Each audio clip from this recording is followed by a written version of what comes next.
Halo, ketemu lagi nih kita buat ngupas tuntas sumber yang Anda bagikan.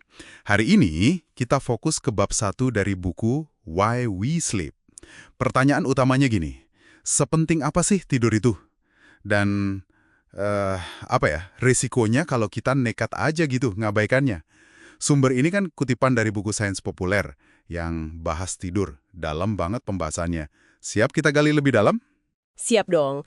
Tidur ini ya kan sering banget kita anggap remeh ya, padahal seperti ditekankan di sumber Anda nih, ini tuh kebutuhan biologis yang penting banget, bukan soal punya waktu luang apa enggak. Malah ironisnya, pemahaman ilmiah kita soal fungsi sepenting ini justru kayak ketinggalan jauh gitu, lama banget. Padahal kan tidur makan sepertiga hidup kita loh. Bener banget. Dan bab 1 ini langsung kasih warning yang, lumayan keras ya. Sumber ini bilang, kalau tidur kurang dari katakanlah 6 atau 7 jam, rutin ya, itu bukan cuma bikin ngantuk doang, tapi bener-bener ngerusak sistem kekebalan tubuh kita. Serius. Bahkan disebut bisa naikin resiko kanker, lebih dari 2 kali lipat. Kaget nggak sih? Kaget banget, dan ini penting banget buat digarisbawahi. Ini bukan cuma angka statistik loh ya. Ini nunjukin ada proses biologis aktif yang keganggu. Nah, kerusakan sistem imun ini, mungkin ya, ini salah satu jalur kenapa risiko penyakit degeneratif kayak Alzheimer juga disebut naik tajam. Sumber Anda tidak nyambungin ini ke gangguan gula darah, sampai bisa masuk kategori pradiabetes katanya. Itu kan kondisi di ambang diabetes tipe 2 tuh. Terus, resiko masalah jantung serius juga naik, kayak penyakit koroner, stroke, sama gagal jantung. Ngeri ya? Iya, ngeri banget. Ditambah lagi ada kutipan bagus nih dari Charlotte Bronte. Pikiran yang kusut bikin bantal jadi gelisah. Dan sumber ini ngeyain kalau gangguan tidur itu emang kontribusi besar ke hampir semua kondisi kejiwaan utama. Dari depresi sampai kecemasan. Jadi, dampaknya ini nyebar ya. Fisik kena, mental juga kena. Tapi seberapa parah sih emangnya kalau kita kurang tidur tuh? Nah, sumber ini kasih contoh yang ekstrim tapi beneran ada. Ada kelainan genetik langka banget yang bikin kondisi insomnia progresif. Artinya, nggak bisa tidurnya makin parah terus seiring waktu. Kondisi ini kalau udah nggak bisa tidur sama sekali, itu fatal akibatnya. Meninggal dalam 12-18 bulan. Ini bukti paling jelas kalau di level paling dasar, kita tuh nggak bisa hidup tanpa tidur. Ini bukan pilihan gaya hidup gitu. Wow, fatal ya, sampai segitunya. Nah, ini nih bagiannya menurut saya sangat menarik dari sumber ini. Ada analogi tentang gimana mungkin dokter ngomong ke orang tua baru.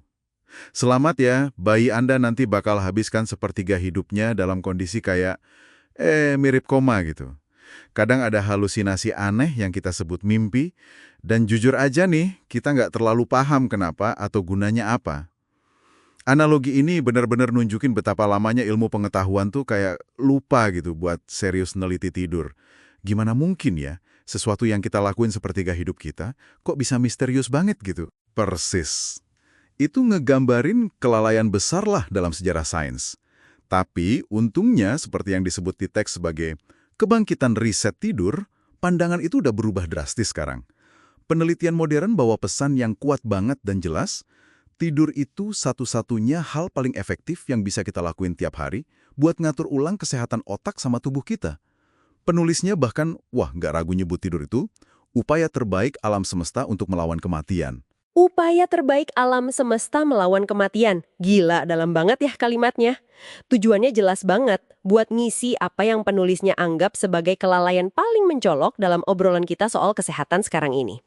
Jadi kenapa Anda para pendengar harus peduli sama ini semua? Karena ini bukan cuma fakta sains yang keren aja, tapi punya efek langsung ke kualitas hidup dan kesehatan jangka panjang Anda. Betul. Pengetahuan ini kan jadi bekal kita ya, buat bikin pilihan yang lebih baik tiap hari. Sumber ini juga nyorot dedikasi penulisnya sendiri loh, yang benar-benar ngejadiin tidur 8 jam itu harga mati, nggak bisa ditawar. Dan itu berdasarkan riset dia selama lebih dari 2 dekade. Jadi bukan nasihat asal-asalan, gitu. Saya juga suka bagian pas penulisnya ngaku betapa naifnya dia dulu pas awal karir, ngira bisa jawab pertanyaan dasar kenapa sih kita tidur cuma dalam 2 tahun riset. Ini nunjukin betapa kompleks dan dalamnya misteri tidur ini yang sebenarnya baru mulai kebuka sekarang-sekarang ini. Bukan cuma soal matiin lampu terus merem, ya kan? Tepat sekali. Jadi kalau kita tarik kesimpulan nih dari bab 1 ini, pesannya jelas banget sih. prioritasin tidur Anda. Harus. Ngabaikannya itu bukan cuma bikin capek atau kurang produktif aja. Ada konsekuensi biologis serius yang udah terbukti secara ilmiah buat fisik dan mental. Tidur itu pilar kesehatan yang fundamental, sama pentingnya kayak makan bergizi sama olahraga, nggak bisa ditawar. Nah, sebagai penutup diskusi kita kali ini, coba deh kita renungin satu hal yang terinspirasi dari sumber ini. Kan disebutin tuh, kita nggak pernah bisa benar-benar bayar lunas utang tidur yang udah hilang. Nggak bisa dikejar gitu aja. Jadi pertanyaannya buat Anda nih, gimana kalau daripada nyoba ngejar tidur yang hilang terus-terusan, Anda mulai secara konsisten memprioritaskan dapat tidur 7-8 jam yang krusial itu tiap malam? Mulai dari sekarang, coba bayangin deh perubahan apa yang benar-benar bisa terjadi sama pengalaman harian Anda sama kesehatan jangka panjang Anda. Sesuatu buat direnungkan ya. Sampai kita ketemu lagi di penjelajahan berikutnya.